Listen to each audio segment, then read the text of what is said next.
रोज तेच तेच जर नाश्ता बनवून कंटाळा आला असेल तर आज आपण फक्त 5 मिनटामध्ये तयार होणारं कमी इन्ग्रेडियंट्सचा वापर करून अगदी झटपट नाश्ता कसं बनवायचं ते पाहणार आहोत. चला तर मग रेसिपीला सुरुवात करूयात. तर इथे मी मिक्सरचा जार घेतलेले आहे. मिक्सरच्या जारमध्ये रवा घेऊयात.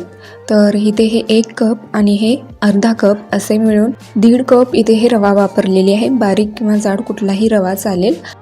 1.5 कप रवा होतं तर इथे मी पाऊण कप दही घेतली आहे आणि पाऊण कप यामध्ये आपल्याला पाणी घालायचं आहे. व्यवस्थित असं मिक्स होईपर्यंत अर्धा मिनिटे आपण हे मिक्सरवर फिरवून घेऊयात.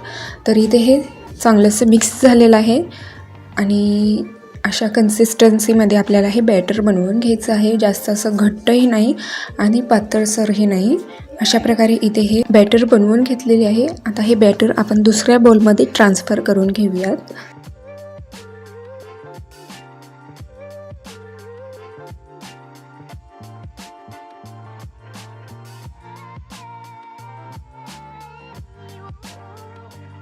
इथे हे बॅटर बनवून झालेलं आहे. तर आता आपण यासाठी फोडणी बनवून घेऊयात.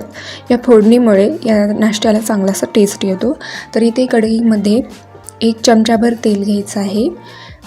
तेल चांगलंसं गरम झालं की यामध्ये अर्धा चमचा मोहरी घालूयात. अर्धा चमचा जिरे घालूयात. मोहरी हे चांगली अशी तडतडली गेली पाहिजे.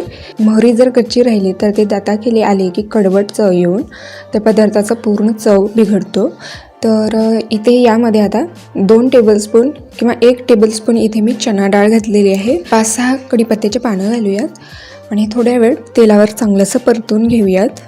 आता यामध्ये 2 बारीक चिरलेली हिरवी मिरची घालूयात आणि अर्धा मीडियम साईजचा कांदा इथे बारीक चिरून घातलेले आहे. ऑप्शनल आहे, नाही घातलं तरीही चालेल.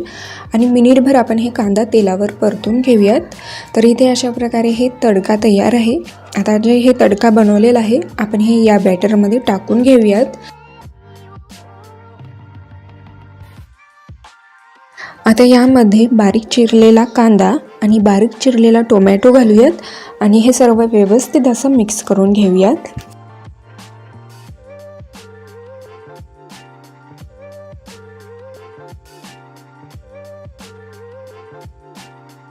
तर इथे हे सर्व चांगलंसं मिक्स करून झालेलं आहे. आता शेवटला यामध्ये आपण अर्धा चमचा बेकिंग पावडर घालूयात आणि यावर थोडंसं पाणी घालून आपण हे सोडा ॲक्टिवेट करून घेऊयात. आता हे सोडा या बॅटरमध्ये मिक्स करून घेऊयात. सोडाऐवजी अर्धा चमचा इनो घातलं तरीही चालेल.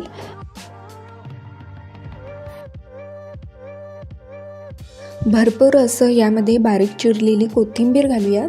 तुम्हाला हवं असेल तर काही यामध्ये व्हेजीसही घालू शकता, जसे किसलेलं गाजर, कॅप्सिकम किंवा बटाटेही यामध्ये तुम्ही घालू शकता. तर इथे हे गॅसवर मी एक तडका पॅन ठेवलेले आहे. तडका पॅनला हे बॅटर चिटकून हे पदार्थ खराब होऊ शकतो. त्यामुळे तडका पॅन हे चांगलंसं गरम झालं पाहिजे.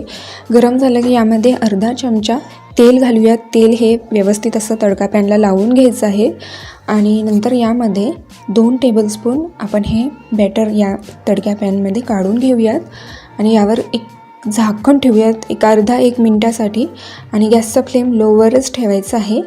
आणि वरचं बॅटर सुकलं की आपण हे फ्लिप करून दुसरी बाजूही चांगली अशी खरपूस भाजून घेऊयात. तर अशा प्रकारे इथे हे दोन्ही बाजूने चांगलंसं भाजलं गेलेलं आहे. प्लेटमध्ये काढून घेऊयात. झटपट असं बन डोसा तयार आहे. तुम्ही हे नारळाच्या चटणीसोबत सर्व करू शकता. चला तर मग परत भेटूयात अशाच एका नवीन रेसिपीसोबत.